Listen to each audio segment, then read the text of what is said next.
Shalom, shalom, queridos amigos, bienvenidos a Israel a diario, no en el entorno habitual, sigo trabajando en el cuarto protegido entre sirenas. Hoy es domingo 1 de marzo, 12 del mes de Adar en el calendario hebreo, la mañana del primer día en la historia de Medio Oriente sin Ali Jamenei, el líder supremo del régimen de la República Islámica de Irán. ¿Y qué no hicieron allí? Jamenei anunció que Israel ya no existiría para 2040. Pusieron un reloj con la cuenta regresiva, exportaron el terrorismo hasta los rincones más lejanos, crearon un anillo de fuego con milicias que rodeaban a Israel y ahora allí en el régimen de Irán están acorralados y con un anillo de fuego a su alrededor. Jamenei fue el abanderado de las consignas muerte a Estados Unidos y muerte a Israel, y resulta irónico ver cómo encontró su propia muerte. Y esto que digo no es ninguna celebración, no hay alegría ni un sentimiento de venganza, porque en el camino murieron decenas de miles de ciudadanos iraníes reprimidos y desde ayer hay millones de personas bajo fuego, hay heridos y hay víctimas fatales en Israel y en otros países de Medio Oriente. Y no sabemos cuánto tiempo más va a durar todo esto y qué costo tendrá para todos nosotros. Pero más allá del impacto simbólico y emocional de lo ocurrido, conviene analizar cómo se llegó hasta aquí. Porque lo que vimos ayer no fue un hecho aislado, sino la consecuencia de una cadena de decisiones equivocadas. Anoche, en la transmisión continuada de Canal 12, el veterano analista y experto en Medio Oriente, Ehud Yaari, habló sobre los errores que cometió Irán. Vamos a señalar algunos y a continuación ampliaremos. Primero, se dejó sorprender. 2. Quería evitar la guerra, pero manejó la negociación de modo tal que terminó impulsándola. Tercero, pareció olvidar que ya no hay eje chiita, no tiene apoyo regional. Y cuarto, Irán decidió atacar a los países árabes de la región. Vamos al primer error, la sorpresa, porque Israel y Estados Unidos ya habían sorprendido a Irán apenas hace 8 meses y en las últimas semanas, especialmente en los últimos días, solo se hablaba de inminente ataque, cuenta regresiva, los informes constantes sobre la hermosa armada de Donald Trump en la región y todo lo que vinimos informando y comentando últimamente. En este artículo de hoy en el diario Yediot Aharonot señalan que, según funcionarios de seguridad, la sorpresa fue resultado de intenso trabajo de meses, durante los cuales el Mossad y Amán, la inteligencia militar israelí, se dedicaron a estudiar los patrones de conducta, la actividad del liderazgo iraní, a qué hora, en qué lugar se reunían, con qué frecuencia se hacían esas reuniones y en qué momento los funcionarios más importantes para el régimen iban a estar desprotegidos y desprevenidos frente a un ataque. En el marco de todas esas evaluaciones, la inteligencia militar y el Mossad también llegaron a la conclusión de que Irán esperaba el ataque durante la noche. Pero la operación comenzó, como sabemos, por la mañana, una decisión que, según los funcionarios, creó una inesperada ventana de oportunidad y una situación excepcional de vulnerabilidad para los líderes del régimen. Además, en el primer golpe debían tratar de impactar en la mayor cantidad de esos funcionarios del régimen señalados, porque después del primer golpe los que sobreviven se dispersan y se vuelven a esconder. Pero la sorpresa no solo fue táctica en el terreno militar, también hubo una operación de engaño político cuidadosamente diseñada dentro de Israel. A diferencia de lo que sucedió en junio del año pasado, esta vez Los ministros del gabinete estaban en sus casas en el momento del ataque. Si los ministros, especialmente los ministros religiosos dentro del gabinete israelí, se hubiesen desplazado hasta el Ministerio de Defensa en Tel Aviv o algún otro lugar de reunión durante Shabbat, en el descanso sabático, habría sido más que evidente que Israel iba a atacar. La oficina del primer ministro ordenó a todos los ministros que no hicieran ningún comentario sobre nada relacionado con Irán. Antes del inicio del Shabbat, las fuerzas de seguridad se aseguraron de distribuir teléfonos rojos a todos los miembros del gabinete que debían estar cerca de esos teléfonos, especialmente los ministros religiosos que no utilizan durante el descanso sabático ningún otro medio de comunicación.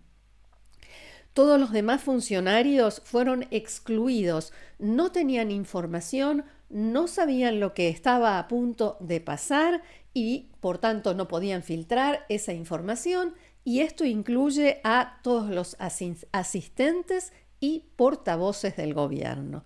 Finalmente, el Gabinete de Seguridad aprobó el inicio de la operación Rugido del León a las 3:30 de la madrugada, en la noche del viernes al sábado.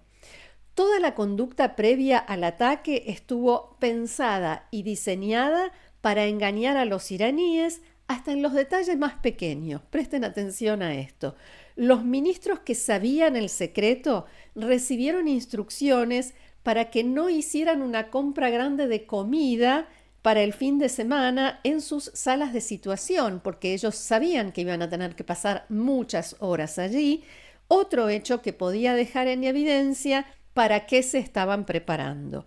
¿Qué hicieron entonces? No se preocupen, no se quedaron sin comer, fueron a comprar comida el sábado a la localidad árabe israelí Abu Ghosh, pero solo después de que la operación ya había comenzado. Y la visita del secretario de Estado estadounidense Marco Rubio, que supuestamente iba a llegar a Israel mañana, también formó parte del engaño. Les confieso que cuando dijeron que no iba a traer periodistas en su comitiva, hasta yo entendí y lo comenté con un colega que Marco Rubio no tenía ninguna intención de venir a Israel y que se acercaba el ataque, y les aseguro que yo no soy ninguna experta en cuestiones de inteligencia militar.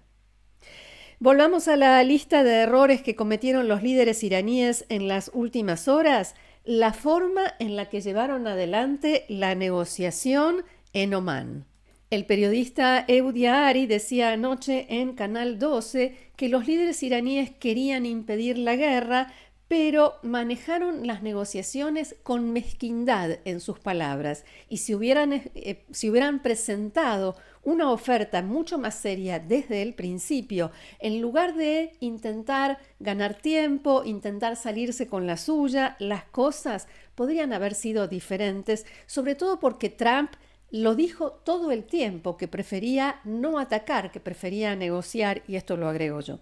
El profesor Abraham Ben-Tzvi dice hoy en este artículo que recién veíamos del diario Israel Hayom que la terquedad de los iraníes le permitió a Trump cumplir con su palabra y con su promesa cuando decía que algo muy malo les va a pasar.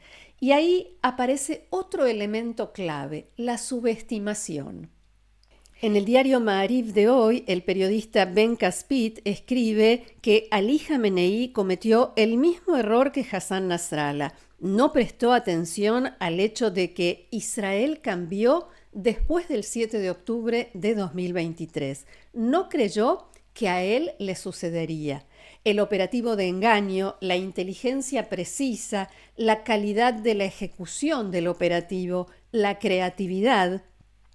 El hecho de que Israel tenía en sus manos ayer una fotografía del cuerpo sin vida de Ali Jamenei, todo eso es más que increíble y debería dejarle en claro a los ayatolás que todavía quedan en qué situación real se encuentra, dice el periodista. Otro error descabellado, descomunal, es la decisión de los ayatolás de atacar con decenas de lanzamientos de drones y misiles balísticos a países árabes.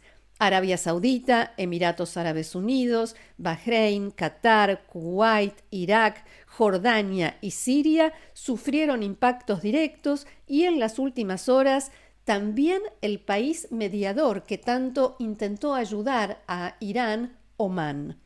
En cuestión de horas, el régimen iraní cumplió con dos de sus amenazas, con las que esperaba disuadir a Occidente, presionar a Estados Unidos para que decidiera no atacar y además lograr que esos países, los países árabes, presionaran también a Trump, el cierre del estrecho de Hormuz y estos ataques a países árabes. La ofensiva provocó una ola de enérgicas condenas por parte de los países árabes e islámicos y, a diferencia de lo que suele suceder, no fueron condenas a Israel, sino a Irán.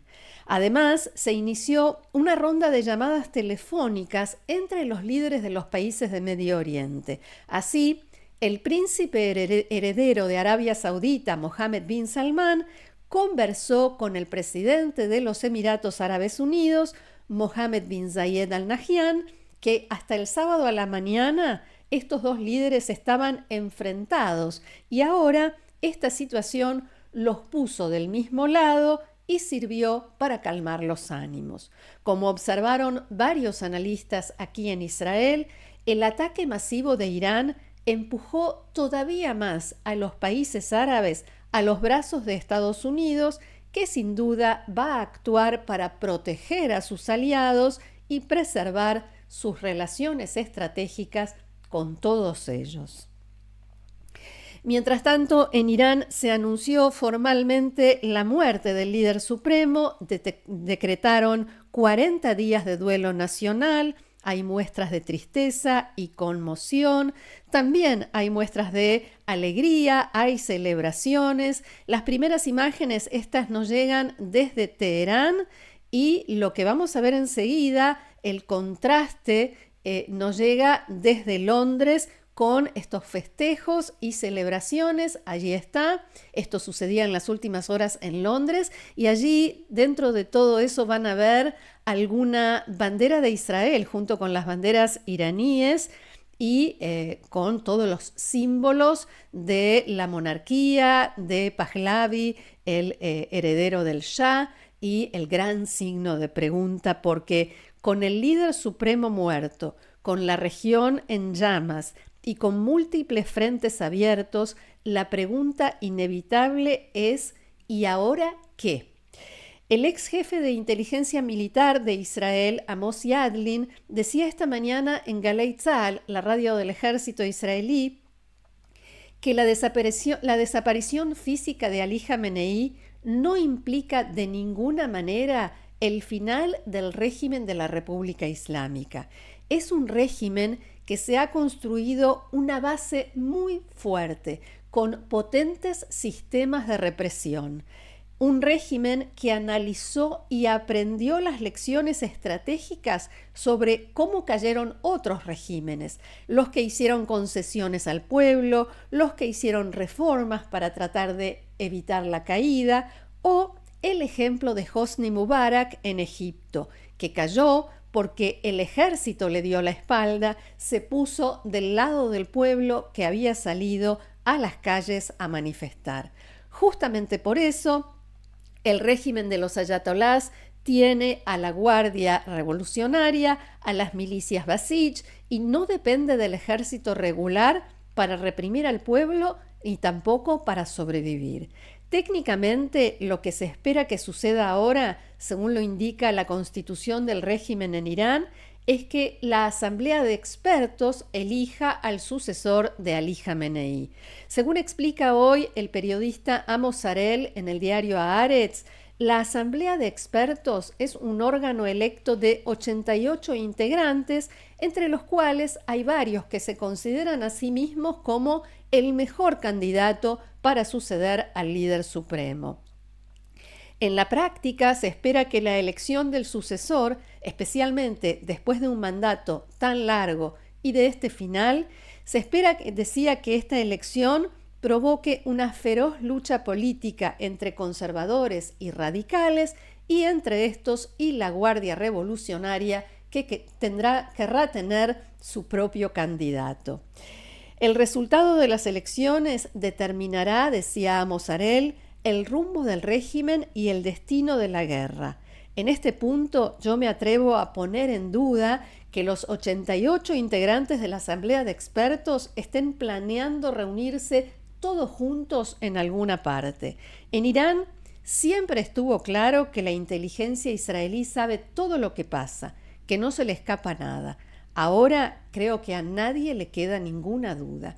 Tendrán que usar alguna tecnología moderna para comunicarse o la reunión para elegir al próximo líder supremo se sumará a la lista de errores del régimen que ya ha demostrado hasta qué punto es extremista, irracional y fanático.